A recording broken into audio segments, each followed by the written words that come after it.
একটা সময় ছিল যখন পানির অভাবে ভুগতেন বাসিন্দারা। মরুভূমির দেশ হওয়ায় প্রাকৃতিক পানির উৎসও ছিল হাতে গোনা। তবে উন্নত প্রযুক্তির ছোঁয়ায় সে দুরবস্থা থেকে পরিত্রাণ পেয়েছেন মধ্যপ্রাচ্যের দেশ সৌদি আরবের বাসিন্দারা। বর্তমানে প্রতিদিন 15 মিলিয়ন কিউবিক মিটার পানি উৎপাদন করে থাকে সৌদি সরকার। সম্প্রতি দেশটির পানি উৎপাদন কর্তৃপক্ষ বিশ্বব্যাপী পানির সংকট মোকাবিলায় সহযোগিতার আহ্বান জানাতে ম্যাজিক অব ওয়াটার নামের একটি ডকুমেন্টারি প্রকাশ করেছে। এতে উঠে এসেছে দেশটির পানির সংকট থেকে স্থায়িত্বের দিকে যাত্রার গল্প।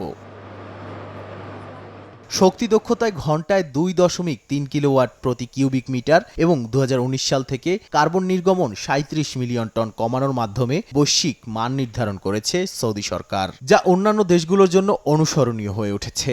সৌদি আরব পানির নিরাপত্তা ও প্রযুক্তি রপ্তানিতে বিশ্ব মোড়ল হিসেবে প্রতিষ্ঠিত হয়েছে। সৌদি আরবের এই সাফল্যের পেছনে রয়েছে এআই চালিত ডিজালিনেশন প্ল্যান্ট।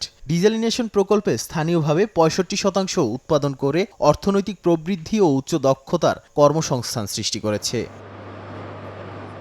এছাড়াও রয়েছে পরিবেশ বান্ধব পরিবহন ব্যবস্থা এবং খেজুর গাছ থেকে উদ্ভাবিত অ্যান্টি করশনের মতো উদ্ভাবনী প্রযুক্তি। নাদিম মারজান, সময় সংবাদ।